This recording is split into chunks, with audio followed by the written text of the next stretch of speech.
Never, ever give up. You can change and you can move around, but never, ever give up. I know people that are very smart. They went to the Wharton School of Finance with me. I know other people that aren't as smart, and those people are the top people in industry today, and they just were tougher. They didn't give up. And the smart ones had everything on their plate. They'd always come in with the A+ on the tests and the good boards and everything else. But when they ran into problems, they didn't know how to solve the problems like the guys that weren't as good. And it's very seldom that you see something other than this happen. So never, ever give up. A lot of that is all in the details. You've got to be into the details, because if you're not, they'll come back to haunt you. So oftentimes, life is in the details. Well, business also is in the details. You have to be very careful. You have to watch the dotted I's, because you can really lose tremendously if you don't watch those details. So we discussed that, and as Robert likes to say, probably more than I do, that's the little finger, but it's all about the details. It's very important. You want to be totally focused. You can't take your eye off the ball. When I had troubles in the early 90s, a major article came out, and it said very strongly, everything he touches turns to gold. And I believed it. So I'd go out with models at night instead of working, but that wasn't good. And I remember I had a big lease coming up, and there was a big show, and I went to the show. I said, don't worry, fellas, you can handle the lease, you'll get it done. Well, I came back, they didn't get it done, and I would have had it done 100%. And then the market crashed in the 90s. So I had trouble, but it was sort of an amazing, I wouldn't want to do it again. It was an amazing test of yourself. Can you handle pressure? How are you under pressure? Are you smart?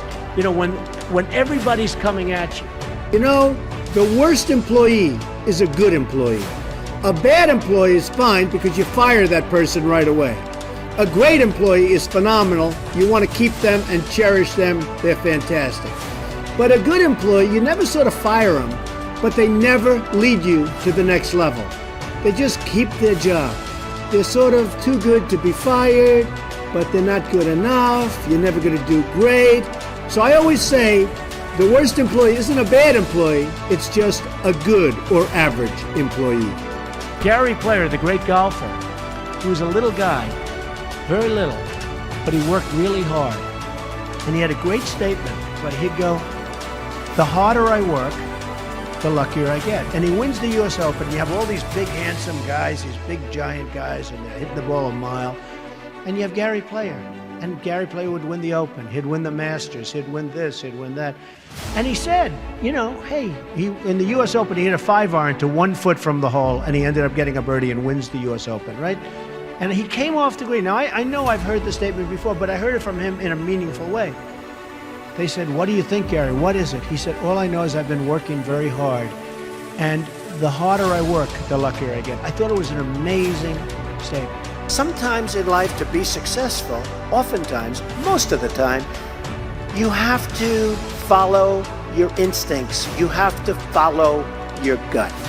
You have to. Your parents may say wrong, your whoever may say wrong, but you have to do it. So much of success is seeing yourself as victorious.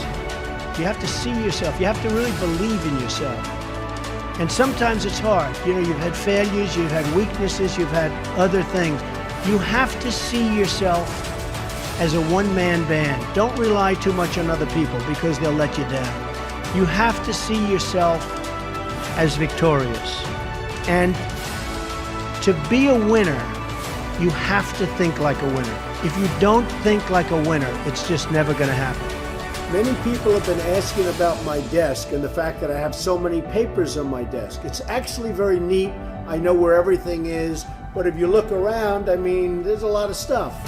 The fact is, I'm busy. I always notice that busy people that are very successful in many cases, have a lot going on their desk. I have papers from deals, I have papers from just about everything. I like to read up on things, I like to study what I'm doing.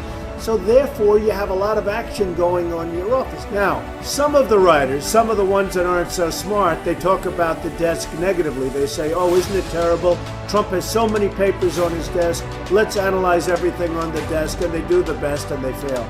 But the fact is, I've noticed over the years, successful people have a lot going on their desk. My desk is in my office. My desk is a very important part of me. And frankly, it's a very important part of my success. Everything I do comes right through this desk. So, if it's not perfectly neat, if there's a lot of action, I think that's okay. I actually think that's a good thing. You have to love what you do. And I'm not going to go over that long, but it solves a lot of problems. Because when you love what you do, when you really love what you do, you work harder. I mean, I have friends that don't love, and I tell this story. A Wall Street titan, big guy, but I was richer than him, and I'm richer according to Forbes. I'm much richer than him. So I like that, I like that. But this big Wall Street titan, he's a big name. He has a son, and his son is a wonderful human being, which is amazing because the guy's a horrible person. But he's one of the biggest guys on Wall Street. So he wants his son, Alex. I'm going to use the name Alex. It's not his name, but I don't want to get this guy in any more trouble with his father than he already is. Alex isn't the strongest character. The father is a brutal, vicious killer. So the father has a big firm on Wall Street, and he wants Alex to go into the firm, of course. Come on, Alex, get in there, get in there. In the meantime, all these kids are graduating from Wharton and Harvard and Stanford, and they're just eating Alex's lunch. He doesn't have a chance. He doesn't have a chance. And he doesn't like it. He's not liking what he's doing. You got to love what you do. He's not liking it. So one day, but he can't leave because of his father. I actually tell him, why don't you leave? Your father's brutal. The father's just killing the guys. Tell him, you don't have what it takes. I'm sorry, Dad.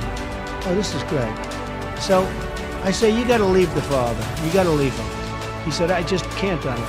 So anyway, he's a spoiled guy. He's a member of a very good golf club in Westchester, which is a rich place in New York. And he's on one of the committees, and he's on the Greens Committee. And they put him in charge of redoing the course. They're doing this big renovation of the course. It's a very good club. And he's there every morning at 5 in the morning. He doesn't leave. He did such an unbelievable job. The contractors respected him. Everybody respected him. So the wife comes up. He's doing so great, Donald. He's so amazing. And they give him an honor. And this is a tough group of people that have this club. They're club members and they're difficult. They gave him an honor. The club came in under budget, faster by 2 months. He did an unbelievable job, and the quality of the work was 10 times what they ever anticipated. So they gave him a medal. I said, Alex, you ought to go and do this for a living. You ought to be a builder, whether it's houses or clubs or golf courses, renovation or this. Oh, my father would go crazy. He'd never let me do it. So Alex went back to Wall Street, where he was miserable, and a year later he quit. And he started doing renovations of houses and clubs and different things. And he's doing great. So you've got to love what you do.